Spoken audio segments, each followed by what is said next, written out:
Namaskar, this is Akhilesh Bhargava. Welcome to Tit-Bits on Business and Finance with me.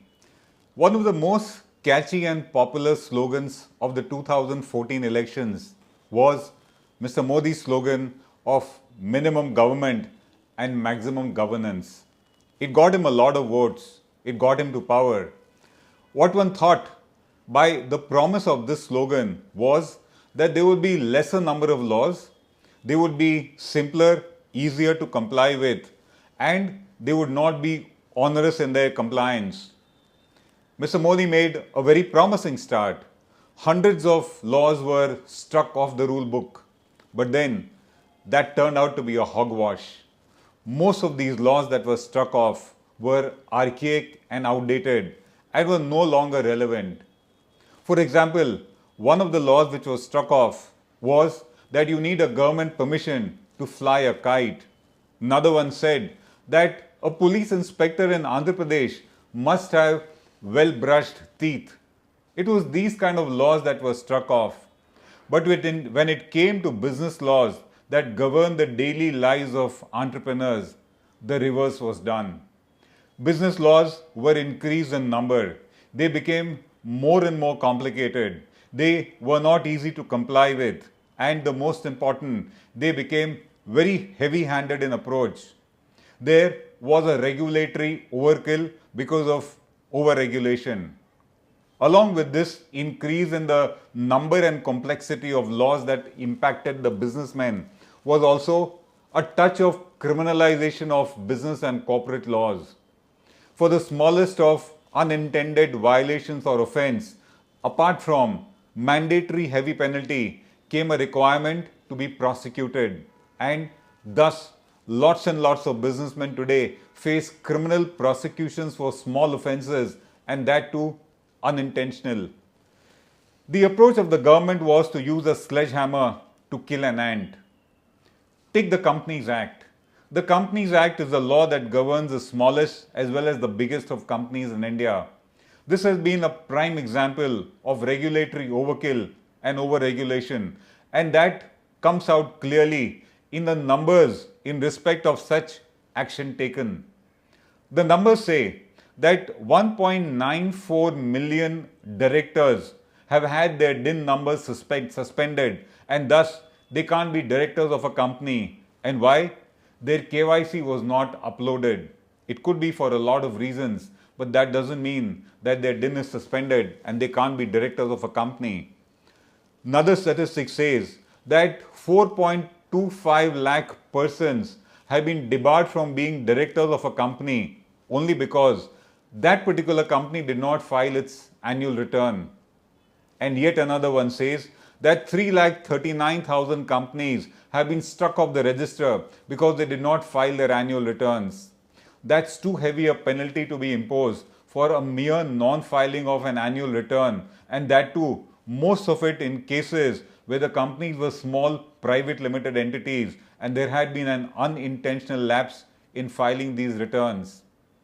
What really made it even more disturbing was that the finance minister made a statement in the parliament sometime that lakhs of fake companies had been struck off the register, also admitting in the same breath that what is a fake company is not defined by the law, thus raising serious questions on the very legality and propriety of such an act on the part of the government. The reality is that there is no shortage of scamsters and fraudsters and corporates. But let's also be clear, all these ones which are the bigger ones which have duped public money have been creations of the system by virtue of corruption and collusion. The small ones are not ones which were created by the system, and the law doesn't differ between them. Punishment is meted out in a heavy-handed manner by the same yardstick. That 1.94 million directors who have been struck off because of their DIN compliance not taking place are mostly directors of small companies. Those 3,39,000 companies struck off the register are mostly small companies, and they have had to bear the brunt of this kind of a regulatory overkill on the part of the government. Let me point out, regulatory overkill is always counterproductive. It fails to achieve the very objective which it is meant to, because it stops being judicious in approach. Let's look at the adverse effects of this kind of an overkill in regulation with reference to the companies in India with the point of view of the Companies Act in mind. Let's look at how they have been badly impacted. The first one is that any punishment under any law must be proportionate to the crime committed. You do not hang a pickpocket because he picked a pocket, and you can't close down a company merely because it failed to file its annual return.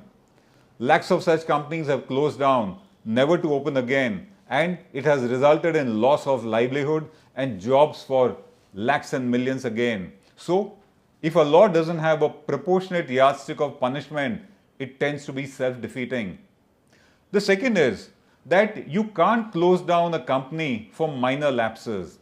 Closure is a serious matter, and the lapse has to be commensurately serious in order to close a company. What we have witnessed is an over-regulation where the smallest of minor lapses meant closure of a company. It has impacted the growth of the economy. The cost of compliance going up means businesses of companies become unprofitable, unviable because of the heavy cost of compliance that they are not prepared for. And thus, cost of compliance too needs to be proportionate. It can be high and heavy for big companies where public money is at play, but not for the smaller one.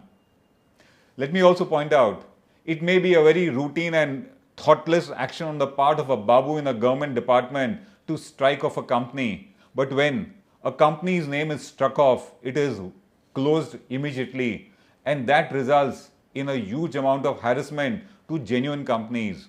Even the cost of restoring these companies back is extremely high, apart from the uncertainty that takes place in respect of the businesses they are conducting.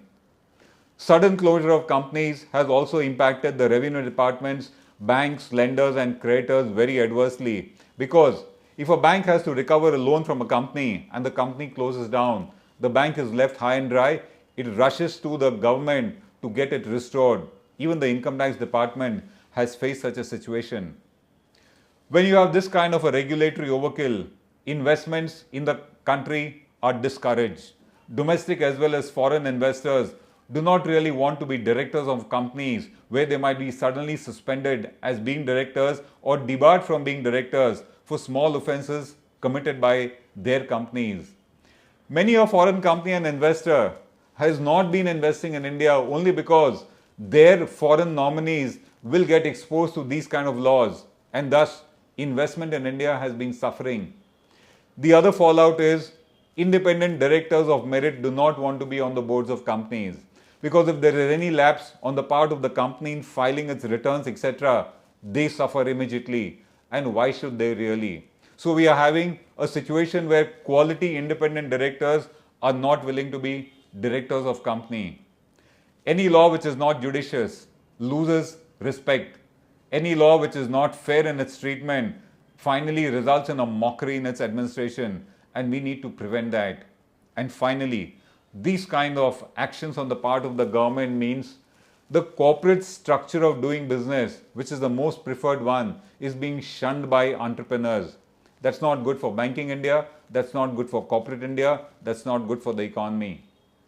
So we are in a situation today where because of a regulatory overkill and over-regulation, entrepreneurs are scared of setting up companies. The Prime Minister and the Finance Minister have of late been reassuring corporates and entrepreneurs that they are with them, and this kind of an unwarranted action will be avoided. The government is also saying that it is decriminalizing the Companies Act. They might do it because there is a desperation on the part of the government now, but even after they do it, it will take a long time before the confidence and trust of investors and entrepreneurs is restored in what the government claims it is doing. This is Akhilesh Bhargava signing off till we meet again. Namaskar.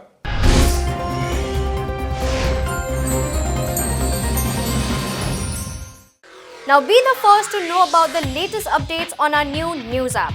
Go on your Android or iOS, search for HW News Network.